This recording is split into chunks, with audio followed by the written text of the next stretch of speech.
This man, they have told you that land is a good land, full of milk and honey. They have broken your hearts because they have told you you cannot enter there. You cannot defeat those people. And the people cry. So Caleb told them that is not the report. That is a good land. That is a good land. Hallelujah. And through the strength of God, you enter there.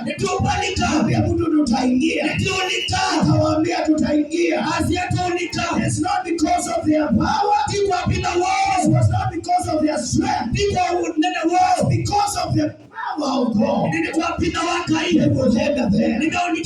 Hallelujah. When he said so, hallelujah, watu wakapata nguvu.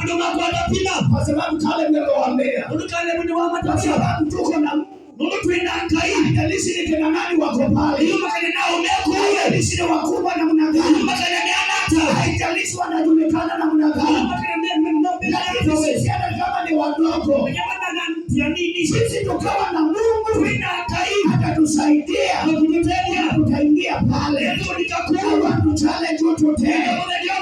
It doesn't matter where you are. Before I continue, I have come to tell you, it doesn't matter. Dini kinapigana na wewe, kinakuzuia, haijalishi kina nguvu kiwango gani, nakuja kukutia moyo, mwambie Mungu aliye ndani yako, Mungu mkuu, lazima ufike mahali Mungu anataka. Lazima ufike mahali Mungu anataka. Maadui zako akitaka, hawataki kwenda, because they are not the determinant factor. Amen.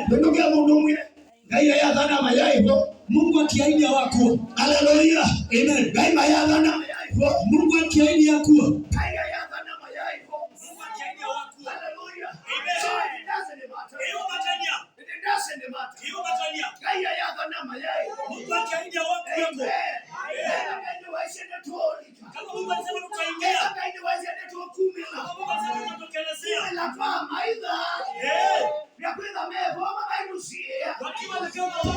Lazima tutaingia. Lazima tudike. Waambia mtu lazima tutaingia. Lazima tudike. Etendase ne mata. Hiyo makania. Caleb akawaambia, wacheni na hao wanaume wa kimwili. Kanina ndoya mwili wewe. Wanaume wa kimwili wanaona hatutaweza. Kwa maana waoni nguvu tulizo nazo za Mungu. Hallelujah. Amen. Hawaoni nguvu tulizo nazo za Mungu.